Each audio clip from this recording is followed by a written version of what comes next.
Shalom, selamat pagi Bapak Ibu Saudara-saudara yang dikasihi oleh Tuhan Yesus Kristus.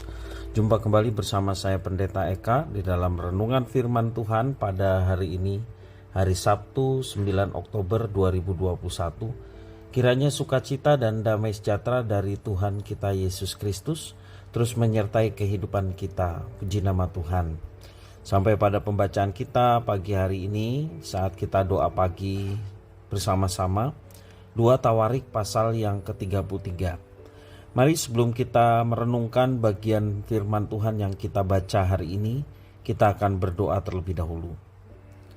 Tuhan Allah Bapa di surga yang kami puja sembah di dalam Yesus Kristus, kami sungguh bersyukur dan berterima kasih kepadamu ya Tuhan untuk setiap kebaikan yang telah Tuhan nyatakan dalam hidup kami. Sampai pada hari ini kami boleh terus mengalami pemeliharaan kasih setia Tuhan. Terima kasih ya Tuhan, kami ingin membalas setiap kebaikan Tuhan untuk hidup seturut dengan rencana dan kehendak-Mu, sehingga nama Tuhan dipermuliakan dalam hidup kami. Dan kami mau mengisi hati dan pikiran kami dengan kebenaran firman Tuhan. Engkau yang menerangi hati kami dengan kebenaran firman-Mu, sehingga apa yang kami pikirkan, ucapkan, dan kami lakukan sungguh seturut dengan pimpinan dan penyertaan Tuhan melalui firman Tuhan yang telah Engkau berikan kepada kami semua. Terima kasih Bapa, terpujilah namamu. Demi nama Tuhan Yesus kami berdoa. Amin.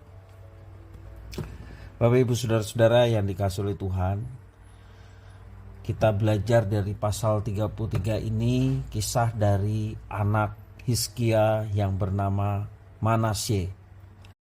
Manasye lahir dalam masa perpanjangan umur Hizkia selama 15 tahun. Hanya saja anak ini tidak mengikuti jejak ayahnya yang hidup dalam kesalehan, hidup takut akan Tuhan. Karena pada kenyataannya Manasye adalah raja Yehuda yang paling jahat. Manasye berbuat sesuka hatinya ketika ia menjadi raja dan berkuasa atas Yehuda. Namun satu hari datanglah pasukan Asyur dari utara menghancurkan semua kejayaan Manasye.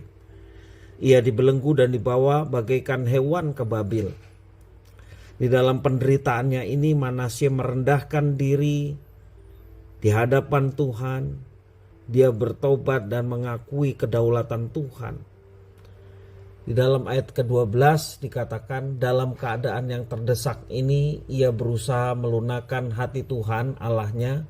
Ia sangat merendahkan diri di hadapan Allah nenek moyangnya.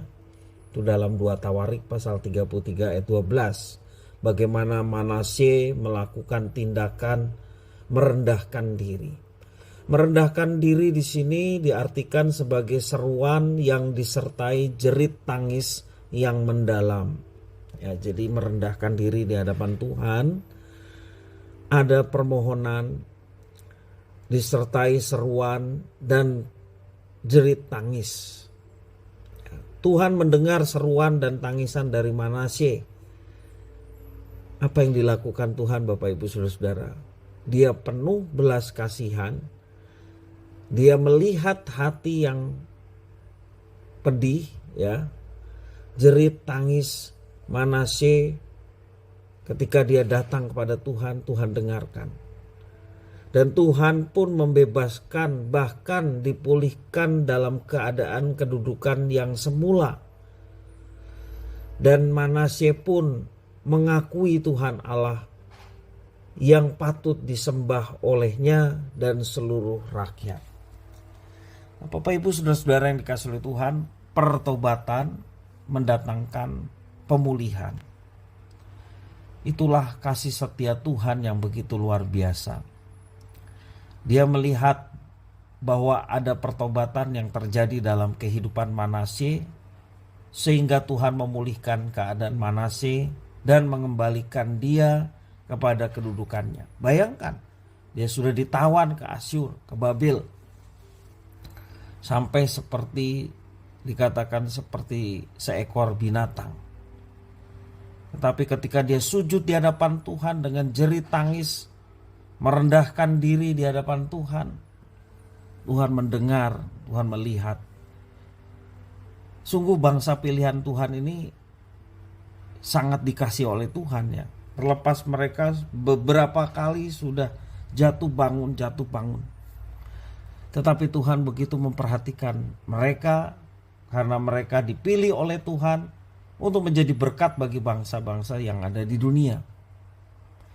Tuhan acap kali mengizinkan datangnya badai menimpa sebagai semacam shock terapi ya, yang bertujuan menyadarkan kita pada segala kejahatan atau perbuatan yang melawan Tuhan. Namun Tuhan memperhatikan ketika kita datang kepadanya memohon ampun. Tuhan memperhatikan setiap jerit tangis kita disertai dengan pertobatan. Seruan hati dan tangisan penyesalan akan segala dosa-dosa yang telah kita perbuat diperhatikannya oleh Tuhan. Ada kekuatan di balik tetesan air mata ketika kita berhadapan dengan Tuhan.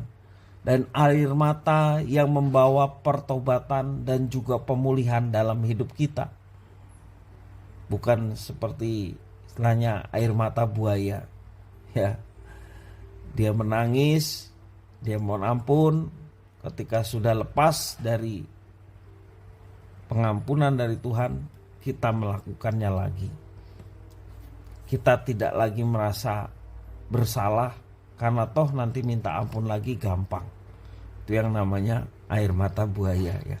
Bukan air mata penyesalan dan pertobatan terhadap apa yang sudah dilakukan, yakni perbuatan-perbuatan dosa di hadapan Tuhan.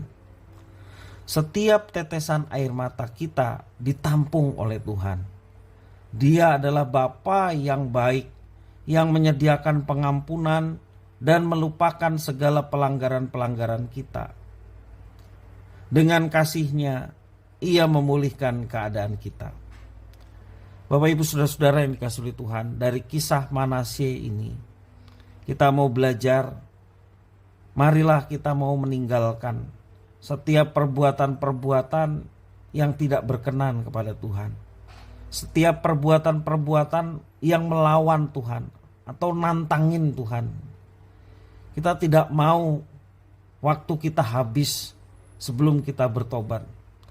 Nah Bapak Ibu Saudara yang dikasihi oleh Tuhan, kalau kita dalam kehidupan kita masih melakukan tindakan-tindakan yang melawan dari firman Tuhan, tetapi sepertinya kita fine-fine saja, baik-baik saja, kita mesti berhati-hati. Kalau pada saat ini kita diingatkan kembali seperti kisah Manasye, segera berbalik kepada Tuhan dan meninggalkan perbuatan yang jahat di hadapan Tuhan, perbuatan yang melawan Tuhan, dan berbalik kepada Tuhan. Tuhan melihat, Tuhan mendengar seruan kita, Tuhan melihat tangis dan jerit kita ketika kita datang dalam pertobatan dan akan meninggalkan semuanya itu mengikut Tuhan. Maka Tuhan yang akan memulihkan. Jadi sekali lagi, kesempatan yang Tuhan berikan janganlah kita sia-siakan. Datang kepada Tuhan dengan segala kerendahan diri di hadapannya, akui dosa kita, bertobat, melayani Tuhan dengan sungguh-sungguh. Maka Tuhan yang akan menolong kita, membangkitkan kita dari segala keterpurukan, supaya kita kembali menjadi anak-anaknya yang setia. Biarlah firman Tuhan ini boleh menjadi berkat bagi kita sekalian. Mari kita berdoa. Tuhan Allah Bapa di surga yang kami puja sembah di dalam Yesus, kami bersyukur atas firman Tuhan pada hari ini yang mengingatkan kami kembali untuk kami segera bertobat dan meninggalkan setiap dosa perbuatan yang tidak berkenan kepada Tuhan, yang seringkali justru melawan Tuhan. Kami mohon ampun ya Tuhan, apabila dalam kami berpikir, bertutur kata dan bertindak, kami masih saja menjadi orang-orang yang tidak dengar-dengaran dan melakukan apa yang Tuhan perintahkan. Tuhan ampuni kami dan Tuhan tolong kami untuk kami berbalik dari semuanya itu kepada Tuhan, melakukan apa yang dikehendaki oleh Tuhan. Karena hanya dengan itulah kami memuliakan nama-Mu. Terima kasih Bapa, terpujilah nama-Mu atas firman Tuhan. Demi nama Tuhan Yesus kami berdoa. Amin.